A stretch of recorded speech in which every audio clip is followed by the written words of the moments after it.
오늘 우리에게 주시는 하나님 말씀은 베드로전서 2장 2절 말씀입니다. 베드로전서 2장 2절 말씀 우리 다 같이 한 목소리로 함께 읽도록 하겠습니다. 갓난 아기들 같이 순전하고 신령한 젖을 사모하라. 이는 그로 말미암아 너희로 구원에 이르도록 자라게 하려 함이라. 아멘. 오늘 말씀의 제목은 신령한 젖을 더욱 사모하라라는 제목으로 짧게 하나님의 말씀을 전하도록 하겠습니다. 영양가가 풍부하고 또 건강에 도움을 주는 식품을 슈퍼푸드라고 합니다. 세계 10대 슈퍼푸드가 있는데 슈퍼푸드는 다음과 같습니다. 블루베리, 아몬드, 브로콜리, 단호박, 밤콘, 케일, 귀리, 오렌지, 연어, 플레인 요거트. 여러분, 이런 음식을 많이 드시면 건강에 도움이 된다고 합니다. 하지만 이런 음식이 영양가가 많다고 해서 갓난 아이들에게 이 10대 슈퍼푸드를 주게 되면 그 갓난 아기들의 건강을 망칠 수가 있습니다. 그런 의미에서 이 세계 10대 푸드는 어른들을 위한 세계 10대 푸드인 것입니다. 그렇다면 갓난 아이들에게 있어서 10대 세계 푸드는 무엇이 될 수 있을까? 우리는 그 갓난 아이들에게 있어서 슈퍼푸드를 10개 이상 생각할 필요가 없습니다. 아기들에게 있어서 10가지 슈퍼푸드는 필요하지 않습니다. 오직 월등한 한 개의 슈퍼푸드만 존재할 뿐입니다. 그것은 바로 모유입니다. 갓난 아기일수록 모유는 최고의 슈퍼푸드입니다. 갓난 아이들은 모유 한 가지만 먹어도 어른들이 각종 10대 슈퍼푸드를 먹는 것보다 무척이나 잘 자랍니다. 갓난 아기들이 이유식을 하기 전까지 대략 6개월까지 오직 한 가지의 음식, 심지어 물을 마시지 않아도 모유 한 가지만으로도 인생의 그 어느 때보다도 아이들은 잘 자라납니다. 오늘 이 베드로 전후서의 말씀은 당시 소아시아 지역에 흩어진 유대의 그리스도인들과 도처의 모든 성도들에게 쓴 편지입니다. 당시 로마의 네로 황제의 핍박이 일어나기 직전인 주 64년에 이 책이 기록되어졌다고 합니다. 그리고 그 당시에 고난당하는 그리스도인들을 격려하기 위해서 지금 베드로가 편지를 쓰고 있는 것입니다. 자, 그들이 고난을 받았던 이유는 바로 예수라고 하는 그 분을 구원자로 믿고 그 믿는 믿음 때문에 그들이 고난을 당하였습니다.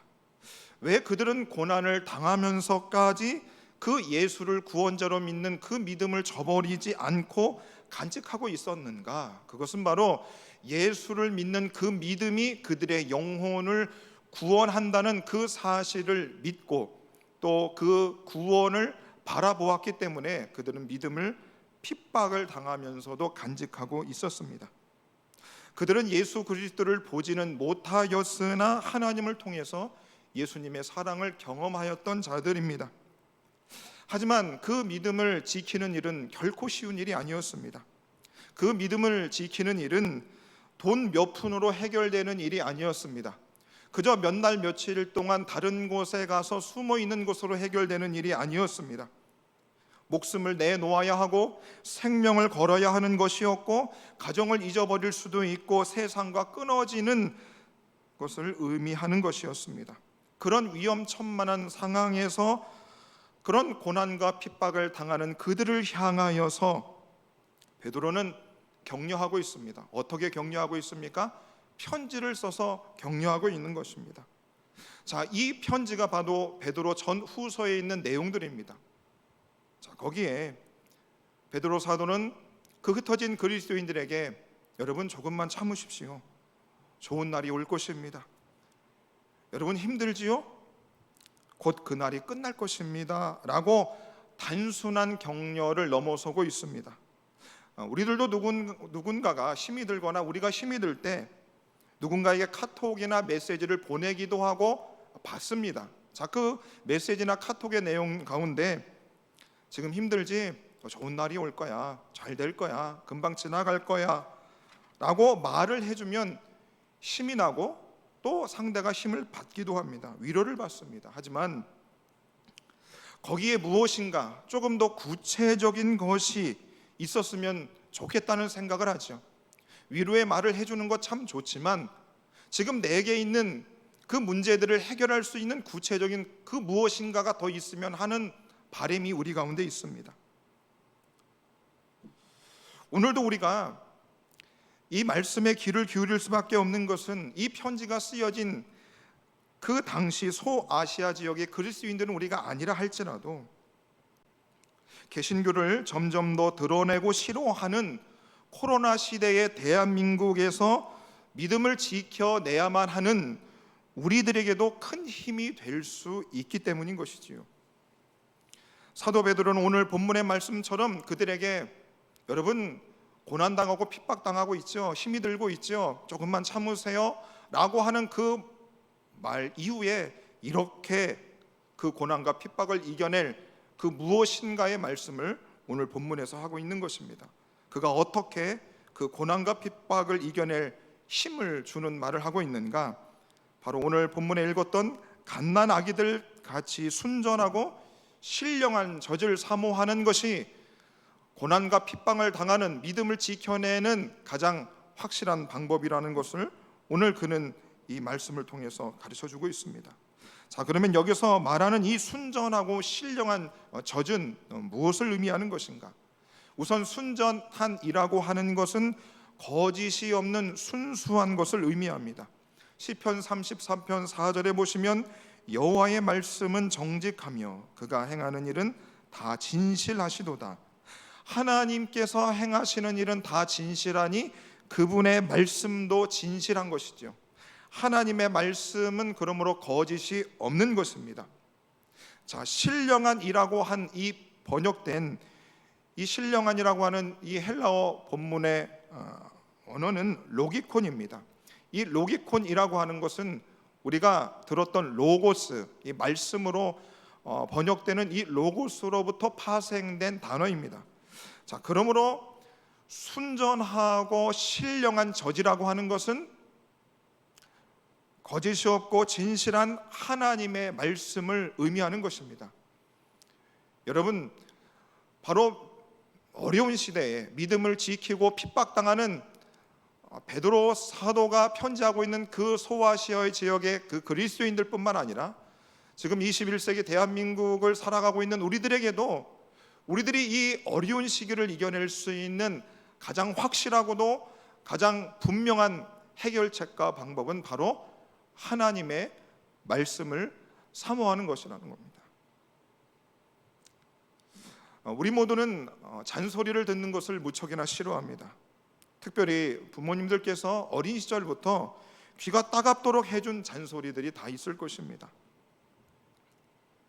내 나이가 10대 시절에는 부모님이 해주시는 그 잔소리를 내가 어리니까 좀 들을 수 있지만 지금 나이가 40, 50이 넘었음에도 불구하고 잔소리를 하는 그 부모님들의 잔소리를 우리가 듣다가 때는 분노하기도 하고 짜증내기까지 합니다. 자, 그도 그럴 것이 그 부모님께서 하시는 그 잔소리가 그냥 잔소리인 경우가 있습니다. 아무 영향가치가 없는 그런 내용들이기 때문에 우리가 그것을 잔소리로 들을 수 있습니다. 하지만 대부분의 부모님이 하시는 그 잔소리들은 자신이 삶을 살아가면서 자식을 진심으로 사랑하는 마음으로 자식만큼은 자신이 잘못 걸어간 실패의 길을 걷지 않기를 바라는 간절한 마음에서 그 잔소리를 계속해서 하시는 것이죠. 그래서 그 잔소리는 사실 잔소리가 아니라 생명의 찐소리입니다. 생명의 진짜 소리인 것이죠. 어쩌면 우리는 그 잔소리를 해주신 그 부모님의 음성을 그리워하시는 분들이 있을지 모를 것입니다. 왜냐하면 우리가 인생을 살아보니 내가 한 살이라도 적었을 때에 일찍 그 부모님의 잔소리를 들었다면 지금보다는 우리가 훨씬 더 나은 사람이 되었을 텐데 라고 하는 후회가 들기 때문인 것입니다. 그래서 지금 와서 우리는 진심으로 내게 잔소리를 해주는 사람이 있기를 바라는지도 모르겠습니다. 너 그러면 안 돼. 너 그렇게 믿음 생활하면 안 된다니까. 너 그렇게 살아가면 망하는 길이야 라고 말해주는 사람이 있기를 우리는 원할 것입니다. 아직도 내게 해주시는 그 부모님의 그 생명의 찐소리를 잔소리로 듣기 싫은 분들이 있다면 나는 아직도 철이 덜 들었구나 라고 생각하시면 될 것입니다. 자, 그러면 그 부모님의 잔소리보다 더 많은 말씀을 하시는 분이 바로 누구십니까? 하나님이십니다. 하나님은 우리에게 성경 66권을 주셨고 성경의 많은 곳에서 하나님은 자신이 하신 말씀을 또 반복해서 하십니다. 그리고 그 하나님은 자신이 하신 그 말씀을 우리로 하여금 묵상하고 암송하고 새기고 그 말씀대로 살라고 창세 이래로부터 계속해서 말씀하고 계십니다. 말로 안 되니까 성경이라는 글로 새기셔서 우리들의 손에 다 쥐어주셨습니다. 여러분, 정녕 하나님의 이 말씀을 부모님의 잔소리로 듣지 않고 사랑의 찐소리임을 알고 들으시는 분들은 이 하나님의 말씀을 더욱 사모하고 사랑하게 되실 것입니다. 하나님의 말씀이 내 골수에 양약이 되고 내 영혼을 살리는 것을 모두가 경험하실 것입니다. 그래서 주님의 말씀을 더 구하고 그분의 말씀을 찾고 그분의 말씀을 더 두드릴 것이고 그분의 말씀을 더 배울 것입니다.